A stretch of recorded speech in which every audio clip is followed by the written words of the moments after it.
So magandang umaga po sa mga nanonood ng video kong ito. So ngayon, ipapakita ko sa inyo kung gaano po kahalaga yung paglalagay ng use oil dito sa bolt, ano. So yan, use oil dito ilalagay sa bolt. Kasi mga kalods, kapag nagwi-welding kayo ng bolt, napaka-importante po ng use oil kasi para hindi po tumama yung mga plugs dito sa thread, no? So kailangan meron siyang use oil. So ngayon magsasample ako mga kalods, lalagyan natin to ng use oil, tapos i-welding ko.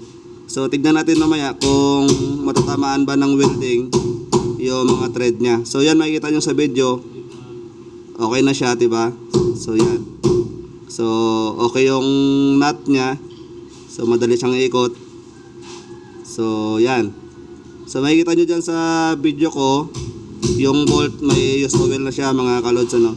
So napakahalaga niyan kapag nagwi-welding kayo ng bolt, kailangan talaga merong use oil. So ngayon ipapakita ko sa inyo yung sample, magwi-welding ako. Titignan natin mamaya kung tatamaan ba yung mga thread, no? Kung tatamaan yung mga thread ng plugs ng welding. Pero sa tingin ko hindi, kasi meron siyang use oil. So sample tayo.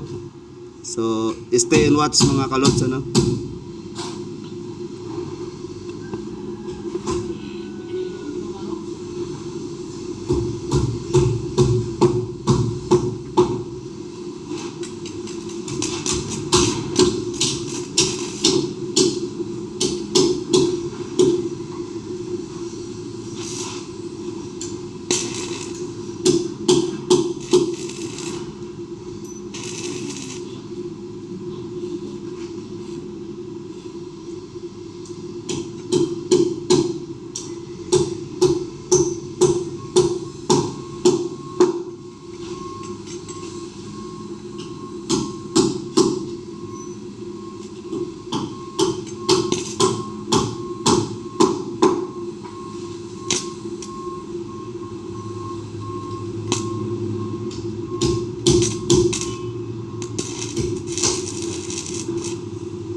So yan mga kalods, ano.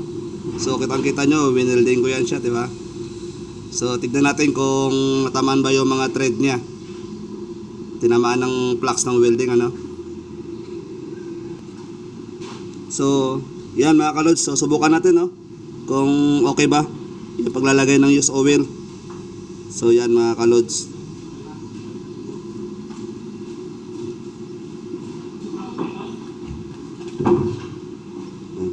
So nakita nyo, so walang plugs yung thread, hindi tinamaan ng welding yung thread natin. So ganun mga kalods kung gaano kahalaga yung paglalagay ng use oil doon sa thread. So pag nagwi-welding po kayo ng mga bolt, mas maganda po lagyan nyo siya ng use oil para po yung ibang mga thread nito hindi po matama ng plugs ng welding. So yun po ang kahalagahan, ano. So sana natulungan kayo ng video kong ito doon sa mga beginner na mga magwi-weld ng bolt. So maraming salamat po sa nanonood ng video kong ito.